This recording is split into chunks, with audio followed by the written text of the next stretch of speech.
The idea of the talk is really to advance the project of universal biology. So biology being a universal science rather than a science that is restricted to the study of life on Earth. So the idea of universal biology, well, I first came across the idea of universal biology in this paper by Mariskal and Fleming, where they talk about universal biology being the multidisciplinary study of non-contingent properties of life as guided by biological theory and constrained by the universe. Well, I agree with that, but it also needs to be constrained by, it needs to be guided by biological fact, and it needs to be constrained by physics and chemistry. And this is the main project that I have tried to develop, particularly in a paper with James Ladyman. And so there are three possible ways of characterizing universal biology. And I'm going to focus mainly on this one, which is generalizing from our understanding of life on Earth to our knowledge of the universe and the physics and chemistry that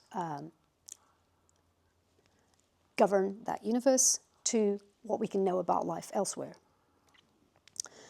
So other projects that might also be considered universal biology involve assessing whether the explanatory scope of biological theory is itself universal, and using biological principles to explain non-biological phenomena.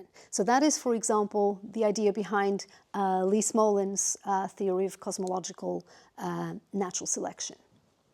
So it's applying a theory from biology and applying it to something that's a non-biological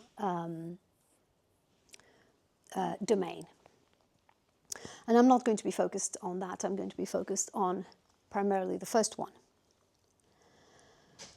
So we're restricted to this single sample of Earth life. What can we learn from it?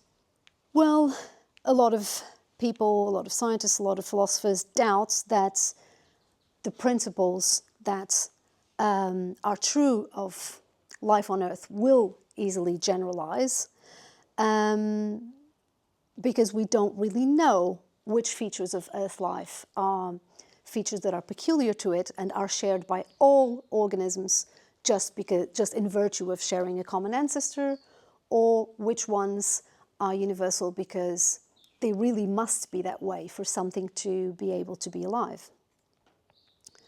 And in comparison, we don't see this problem with the disciplines of physics and chemistry, which we naturally expect to be universal. But these very principles of physics and chemistry are also highly important for how biological systems work.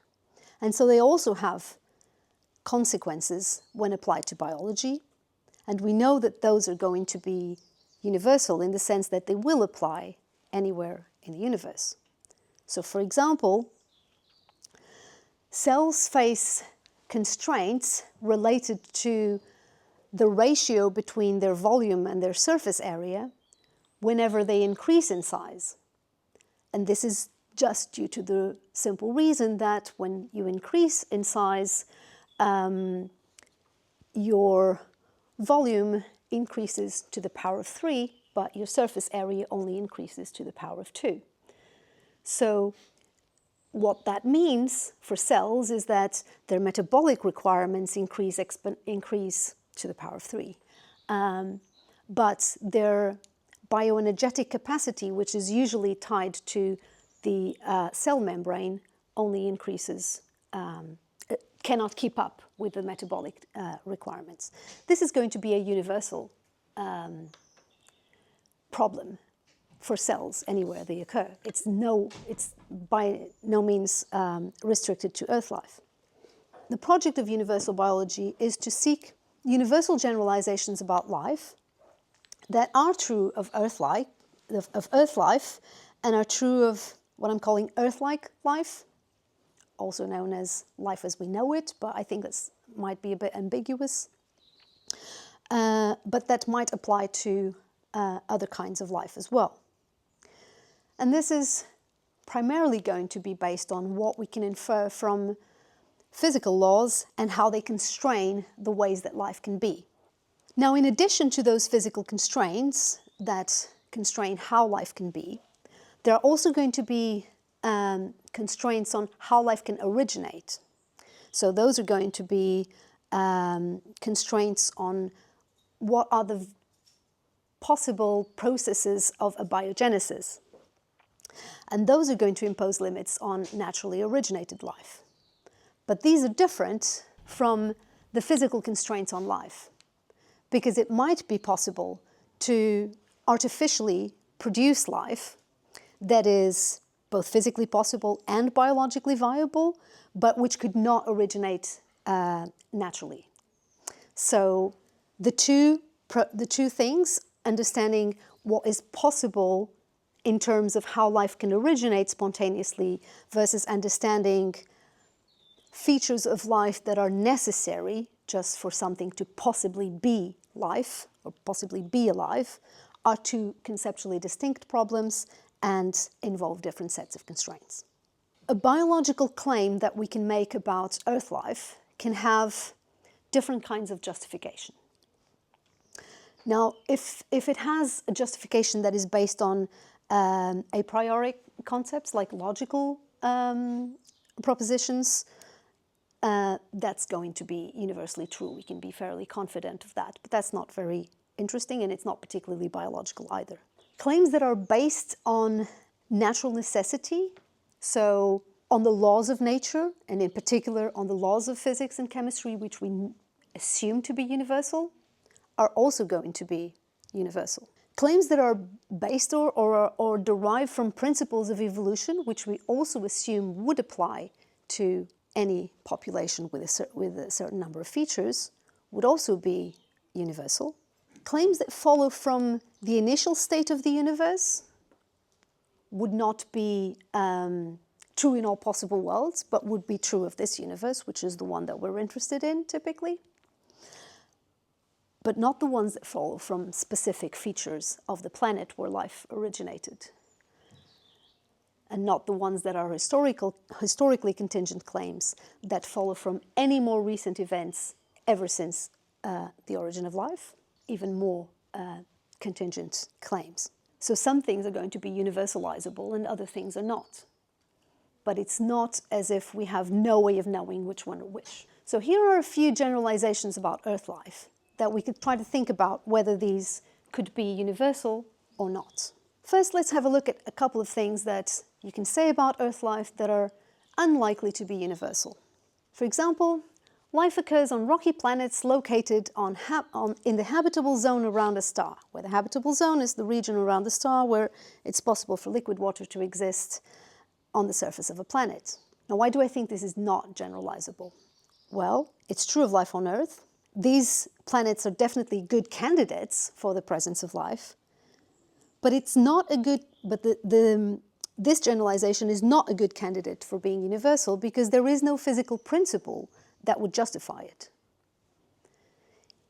Even if it turns out, so there might be other liquids that would also be suitable for as a solvent for life, but even if it turns out that liquid water really is the thing that is indispensable, it can also be present in environments that are outside of the habitable zone, like in oceans under the ice in some moons. Now, if it was the case that if it turned out that the process of abiogenesis actually necessarily required surface water, then we might think that this would be justified in terms of how life could originate spontaneously. But as far as I know, that's not the only option, so quite on the contrary. Here's another possible one. Life is subject to periodic mass extinctions. This is definitely true of Earth life, but of course, it's contingent that these mass extinctions have occurred. And even though they would be very likely to occur in any other planet, they would still be contingent. It's perfectly possible that there would be an incredibly stable environment where no mass extinctions ever occurred. Also, it presumably was not true of very early Earth life. Well, it might have been. I don't know. Here's another one. Life forms a biosphere that covers the whole planet and has a measurable impact on its atmospheric condition. Some people have thought this was a universalizable generalization. Well, it's true of Earth life, and it's particularly interesting to us because it might be the best way for us to possibly detect life, especially on exoplanets.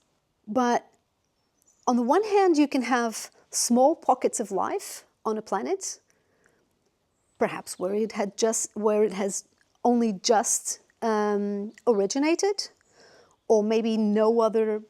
It's literally only a few environments are habitable, and that has no impact, or no measurable impact anyway, on the atmosphere. And that, of course, was true of life on Earth at its very origin. And on the other hand, you can also have cryptic biospheres, where you could have a very complex and interesting biosphere going on with lots of biological activity, but it's hidden from us by an icy envelope. It's at least conceivable that that could be the case. These are not good candidates for universal generalizations. Now, here are some generalizations that may or may not be universal. Life on Earth depends on liquid water. Living things are mainly composed of these elements and some other ones. All life on Earth is cellular.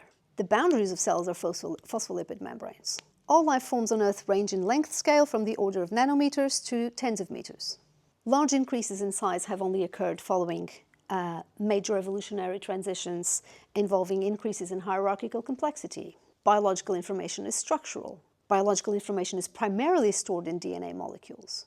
Energy acquisition always involves proton gradients and electron transfer. Metabolism involves a small number of small molecules. So the idea was just to get you to start thinking a little bit about these, but clearly, at least to me, clearly some of them seem like they could be universal generalizations, and some do not seem like they could be. So, for example, biological information being structural, well, how else are you going to store information other than in molecular structure? There are other ways, but for long-term storage, it really is the best way. But why specifically DNA molecules? Now, that seems like it's not this kind of thing that we should think is universal just because that's how things are done around here. So let me discuss the ones that I think are universal. Starting with thermodynamics. Everyone knows that thermodynamics is hugely important for life. And everyone cites Schrödinger, but before Schrödinger, Boltzmann had already talked about this. And I really like Boltzmann's explanation of it. So he says that between the sun and the earth, energy is not distributed according to the laws of probability. And he says the struggle for existence of animate beings is not a struggle for raw materials. These are very abundantly available, nor for energy, which is also, there is plenty of it, especially in the form of heat, although it can't really be, it's not really usable. It's a struggle for entropy, which becomes available through the transition of the energy from the hot sun to the cold earth. And in order to exploit this transition as much as possible, the plants spread their leaves and force the sun's energy to perform certain chemical synthesis. And note that this is way before people understood what photosynthesis involved. And then the products of this chemical kitchen are the object of struggle for the animals. So in other words, there's lots of energy, but most of it cannot be used to do work. So what's needed is really free energy. So what's needed is a source of localized order that can be used by living systems. So organisms use free energy to do work and maintain their highly organized state while increasing the entropy of the environment and the universe overall. This is as general, as universal a statement as there could possibly be. Here's Schrödinger's statement of it. Schrödinger talks about organisms drawing from the environment negative entropy. What he means is basically they're eating or absorbing or obtaining some kind of free energy which is highly organized and can be used to do work, and then they dissipate it. So the need for free energy input and the consequent increase in the entropy of the environment is a universal feature of life. Without a source of free energy and a mechanism through which to exploit it, the system would very quickly reach equilibrium. So organisms are necessarily thermodynamically open. They must exchange matter and energy with the environment. So organisms are constantly in the process of being drawn towards equilibrium. They have to constantly do work in the physical sense, to prevent that drift into equilibrium. And of course, for that, you need an open system that is connected with a source and a sink where energy flows through the system. So this has some consequences for how living things must be like. So because maintaining a lower entropy state requires maintaining various disequilibria with the environment, it requires a boundary that separates this internal environment where entropy is minimized from the external environment, which functions as both the source of free energy and a sink where heat and waste products are dissipated. So that suggests a cell with a semi-permeable boundary as a minimal unit of life. And it fits well with the definition of a living entity as a self-sustaining, bounded local environment that is in disequilibrium with its surroundings. But this doesn't mean phospholipid membranes, for example, are universal. It's just literally some environment that is bounded by some kind of boundary, which allows for some transfer of matter and energy, which allows some things through but not others. So it's selectively permeable. And it's even possible, and some have suggested, that this semi-permeable boundary could even be entirely inorganic, like, for example, if life originated on hydrothermal vents, then people have suggested that rock pores could serve as the required boundary. The dependence of living systems on free energy is the most basic sense of metabolism. But in addition to this, living things also do energy transduction and energy storage. So energy transduction just means converting one form of energy into another, and is essential for the maintenance of a complex structure and for carrying out activities. So we should expect it to be a universal feature of living things as well. But energy storage might not be. Especially early life had access to a continuous, reliable source of free energy that it could exploit that persisted over a timescale that was a lot longer than the timescale of the metabolic processes of the thing.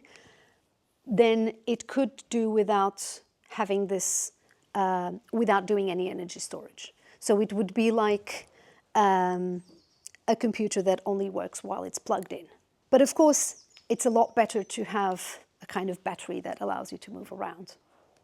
So even the tiniest interruption in energy supply would mean that its processes could no longer work. So energy budgeting and storage of energy for later use would be immensely helpful to an organism, so we should expect it to evolve, although it might not be there right at the start. And this energy transduction and storage also points to life being necessarily cellular. Firstly, because energy storage requires a barrier. If you have a chemical soup, then things will simply diffuse away. In our cells, the so-called energy currency of cells is ATP, right? And the reason that cells are able to use ATP for all the things for all their energetic needs is because they keep the concentration of ATP very, very high in relation to its hydrolysis products, which are ADP and phosphate. They keep this concentration very far from equilibrium, such that this reaction is highly thermodynamically favorable. So the cell can always rely on breaking an ATP molecule for anything it needs to do that requires energy. But of course, it can only keep these concentrations far from equilibrium because it has a barrier that prevents these molecules being diffused outwards. The second thing that's going to be universal is chemistry. So the fact that life is chemical. And there are good reasons to suppose that life is necessarily chemical. In particular, most of the processes that living organisms are involved in rely on endergonic reactions that must be forced to run in the thermodynamically unfavorable direction, so away from equilibrium. And the way that cells manage to do this is by coupling the reaction that is thermodynamically unfavorable and does not want to happen with coupling it with a reaction that very much wants to happen. So it's a very thermodynamically favorable reaction. And that requires a mechanism that operates a little bit like an engine that couples the two reactions together such that the reaction that increases entropy and is in the direction of equilibrium is only allowed to complete if the other reaction also completes. So that's what it means by the two things being coupled together. And these molecular mechanisms that make this happen operate at the nanoscale in an aqueous environment where viscous forces dominate and where Brownian motion can be used by these nanomachines to do work. So basically, this can only work at this particular scale. So what it does is, well, it is a protein typically. A protein will, which is an enzyme, will get the two sets of reactants loaded by binding to them, and then it will actually wait for a molecular impact due to random Brownian motion to make the more reluctant reaction happen. And then what it does is immediately, when it happens, it immediately breaks an ATP molecule to make this irreversible. So this intrinsically relies on Brownian motion, and so it can only happen at this scale. So for this reason, we think that life must be chemical and it must operate at this particular scale. Now that has a few consequences as well. So if life must be based on chemical processes, then we know that it's not possible for life to exist below the atomic scale. Not that anyone thought it could. There's also not going to be any life where there's no chemistry or where there are no stable molecules, also not very surprising. Or where there isn't sufficient variety of elements, or where there is sufficient variety of elements but they're very far away and hardly ever interact, or where they're stuck together in a solid matrix and so they also don't react much. In effect, it's going to require a liquid medium where reactions can take place. This liquid medium provides an environment that allows for some chemical bonds to maintain macromolecular structure, while at the same time also allows them to dissolve some chemical bonds fairly easily so that transformations from one molecular state to another can happen. It's able to dissolve lots of things, but also can enable certain molecules to resist being dissolved, which can allow for membranes and which allows for more structure to separate things. In addition, chemistry is also involved in how living systems maintain their ordered state. So chemical systems allow organisms to maintain large differences of free energy within very tiny distances. And life actually inherits some of the order that is already present in molecular structure mainly. So we tend to think that all the order of living systems necessarily comes from their having evolved in a certain way to become highly ordered. But some of this order comes for free from the chemical world, which already contains order. Right, biomolecules. We know that this is true of life on Earth. Most of the dry mass of living organisms is composed of very few small ones, and then bigger things that can, bigger molecules that can be assembled from those.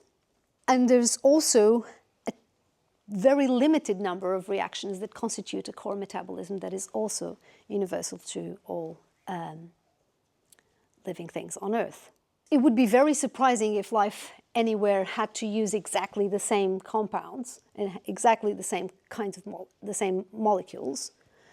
But the use of a restricted set of small molecules to then, among all the chemically possible ones, is a very good candidate for being a universal feature. And then the synthesis of larger molecules, especially polymers, out of these. So mainly there are going to be 4 different kinds of molecules that living things need. One is going to be structural molecules that do structural functions. Another one is molecules that carry out activities. So for Earth organisms, that's mainly proteins, but also RNA protein complexes, little machines that do things. Then you need some molecules that do energy transduction and storage, both short-term and long-term, and then molecules that can store and transmit information. And of course, some of these features can be coupled together, but ideally, they work better separately. Most of the biomolecules are polymers. We should also expect this feature to be universal, not just because it's the easiest way to make large molecules out of a restricted set of building blocks, but also it allows the processes of folding and assembly or self-assembly to be decoupled from the investment of energy and actually coupling them together. And they can achieve long sequences and fold in many different ways, especially proteins, but also DNA. Its own structure is also what allows it to perform its functions. And in the case of molecules for storing information, we think that linear heteropolymers formed of a set of interchangeable monomers that have more or less similar binding energies are possibly the best solution for storing information. I'm going to just show my list of things that I believe are good candidates to be universal generalizations about life that would apply to life anywhere in the universe. And I would very much like your feedback on any of these. And I will stop there. Yeah.